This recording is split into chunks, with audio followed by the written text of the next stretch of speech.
di dalam Islam, wah, gak punya studio ya.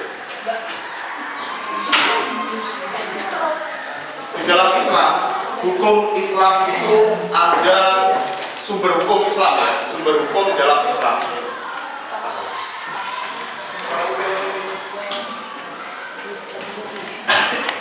Sumber hukum di dalam Islam ya. Sumber hukum Islam itu pertama ada Al-Quran, kedua ada hadis, ketiga ada qiyas, dan keempat ada ijma'. Ini sumber hukum Islam ya. Kesempatan hari ini saya akan menjelaskan tentang ini aja dulu, sumber hukum Islam yang dari Al-Quran dan hadis. Islam itu menggunakan Al-Quran sebagai dasar hukumnya, karena di dalam Al-Quran ini berisi tentang firman Allah. Jadi hukum tertinggi di dalam Islam itu diambil dari Al-Quran.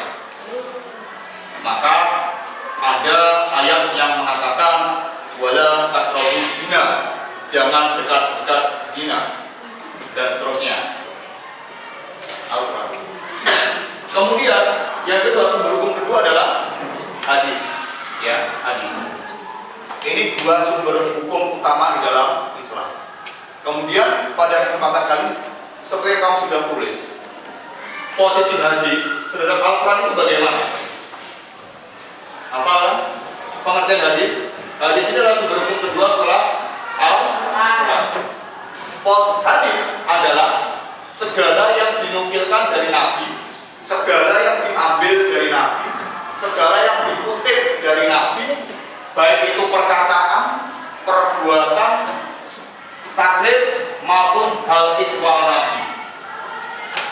Jadi hadis itu adalah sumber hukum kedua yang diambil dari perkataan Nabi. Nabi mengatakan tentang hukum apa, itu menjadi hukum. Kemudian dari perbuatan Nabi, ya kan? Contoh, Nabi itu tidak suka, gak senang tahu nyambi. Ada nyambi? Tahu. Biawak. Biawak. Ada yang senang nyambi? Ada yang suka nyambi gak? Coba yang senang nyambi? Gak senang nyambi? Ini semua gak ada yang suka nyambi? Gak pernah makan nyambi? Pernah? Nah. Nyambi itu halal atau tidak? Halal atau tidak? Halal. Nyambi itu halal. Bisa. Nabi tidak mengharamkan nyambi. Hadis Ibnu Majah menerangkan Nabi itu tidak mengharamkan nyambi. Kata itu ada dua pengertian. Ada yang menghalalkan, ada yang mengharamkan. Buaya? Halal buaya. Pertanyaan, siapa kata yang malah sate buaya udah ada pangan gede ya? Buaya itu halal, ini siapa nangkep buaya? Nabi itu tidak mengharamkan nyambi, tidak mengharamkan biawak. Ini Nabi itu mau karena ini gak senang gitu. Dia tidak mengharamkan, tapi nyambi biawak, kalau bahasa Arabnya itu dok. Nabi itu tidak mengharamkan dok. Biawak itu orang.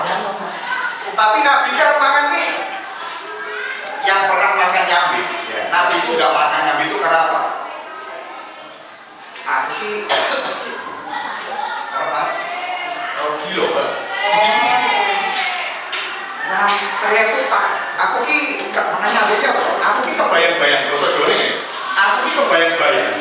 Kayak nyambi itu biar suatu kaum Bani Israel sing dilaknat oleh Allah, sing dihilangkan oleh Allah. Bahasa ini ditutup lah, terus jadi kewan. Soalnya aku kebayang-bayang. Karena saya juga pernah makan nyambi. Saya kan dulu dari Tulungagung, nyambi bakar itu harus biasa. Dicari-cari biasanya Pak. Tangan gosong. Nyambi jadi limo soalnya. Saya pernah juga, makanya saya lihat, kayak bentuk sapi kayak tangan bayi di sini limo. Udah bener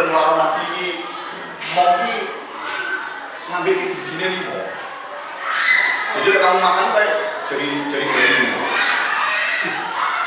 Oh, malah benar. Nabi gak senang. Nah, ini jadi segala yang dinukilkan dari Nabi, baik perkataan, perbuatan maupun hal ihwal Nabi. Coba sebutkan bersama-sama pengertian hadis. Hadis adalah sesuai aturan kamu. Hadis adalah